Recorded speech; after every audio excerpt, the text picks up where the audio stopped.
Having received the constitutional majority, is declared passed. The clerk will read the next bill. House Bill 2847 relating to financial aid instruction. Question now arises upon the reading and third reading and final passage of House Bill 2847. Representative Johnson.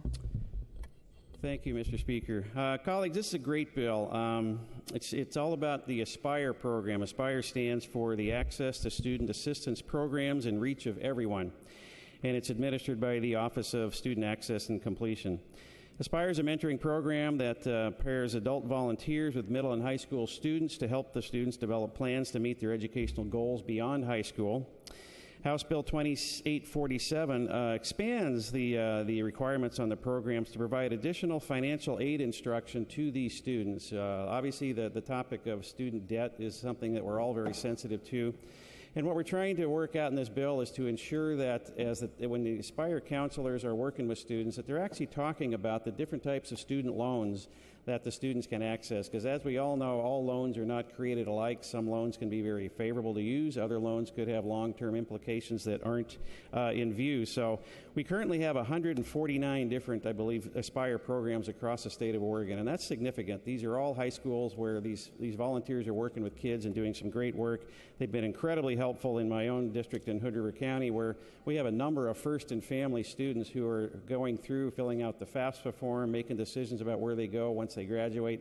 This is really, really a vital program. So I would encourage your support, and I want to turn it over to my co-carrier, the representative from the South Central Coast, who has some real experience with ASPIRE, and she'll tell you more about the bill. Thank you, Mr. Speaker. Thank you, Representative. Representative McEwen.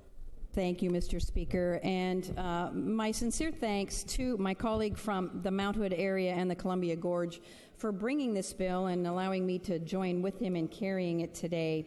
I worked in this program for many years. I've been an ASPIRE volunteer for probably, 15 years now, and I understand the value of this program to our young people. One of the things I wanted to add when the good representative brought this bill was to clarify two pieces of the financial aid package that I wanted our students to be aware of, and so we've added it to the bill.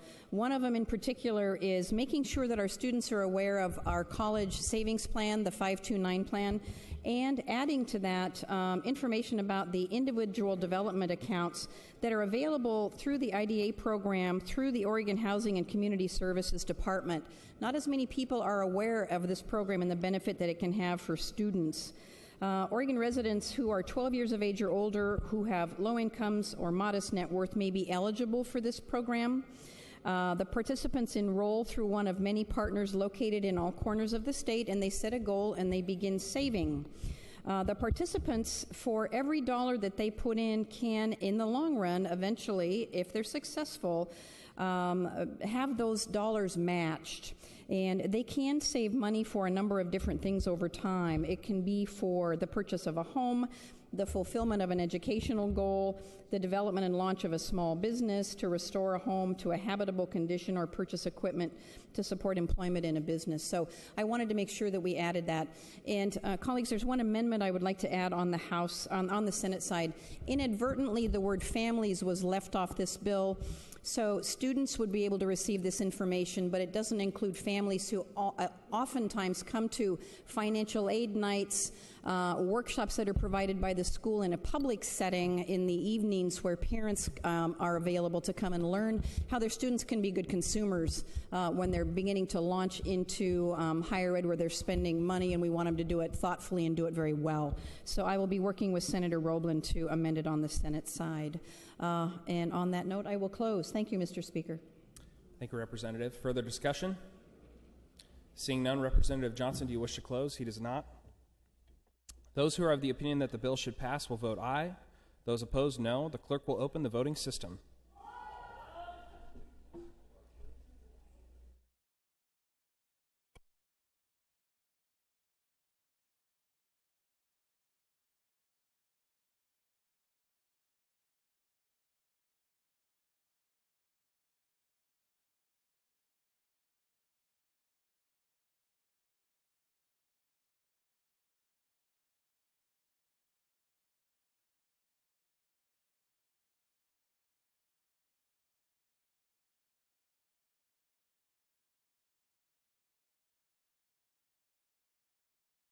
Representative Bueller, how do you vote?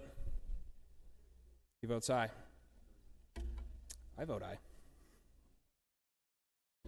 House Bill 28